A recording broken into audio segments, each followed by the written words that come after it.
The wedding had reached the part where we were supposed to exchange rings, but my fiancé wouldn't say those two simple words, I do. It was because his past love had just announced her breakup an hour ago. The post on social media included a picture of a plane ticket. The landing time just 1 hour away. My brother suddenly stepped forward and announced to everyone that the wedding would be delayed, without a word. They both left me standing there, turning me into a laughingstock. I calmly dealt with everything, glancing at the new social media post from his past love. In the photo, my brother and fiancé were standing around her, offering her the best of everything. I laughed bitterly and dialed my parents' number. Dad, Mom, I'm willing to come home and marry into the Sanford family. Chapter. After hanging up the phone, I looked around the hotel banquet hall filled with celebratory decorations, and a hint of irony flashed in my eyes. The guests had all left, and both Timothy Lewis and Christopher Spencer still hadn't returned. I thought back to 5 years ago when my biological parents found me. The DNA results revealed that I was the daughter of a wealthy family in the capital, the Kingsley family. I'm sorry, sweetheart, you've suffered so much all these years, my biological mother, Beatrice Sinclair, said, her eyes soft with a touch of affection. We'll make sure you become an outstanding heiress and give you a bright future, said Dominic Kingsley, my biological father.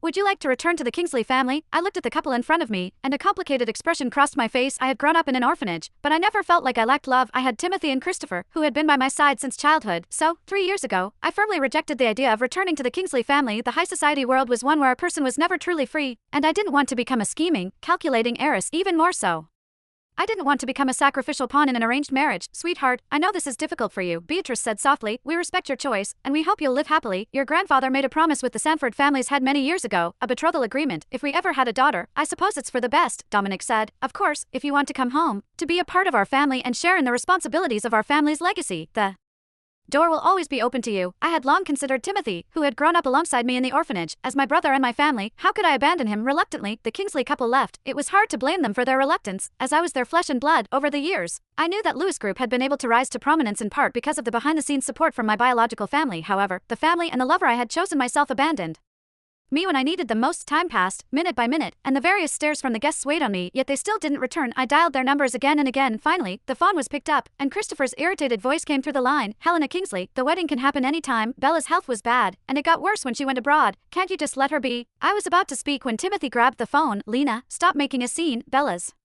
situation is different from yours. The only family she had left is gone, and she's all alone in this world. Now that she's sick, she needs her family with her. We'll cancel the wedding for now and hold it later. I stood there, facing the different gazes of the guests, and cleaned up this mess. It wasn't long before Isabella updated her social media. No matter when or how far, you both always come running to me. I'll always be the princess you pamper. My wedding ring, along with the high-end custom dress I had planned to wear for the ceremony, was now given to her by Timothy and Christopher as a welcome home gift. At that moment, I couldn't convince myself anymore. I knew it was over for good. Chapter. My dear, have you really thought this through? The Kingsley couple's voices on the phone still held disbelief. 3 years ago, I had firmly told them that I couldn't bear a marriage without love. Going back to the Kingsley family meant sacrificing my own happiness.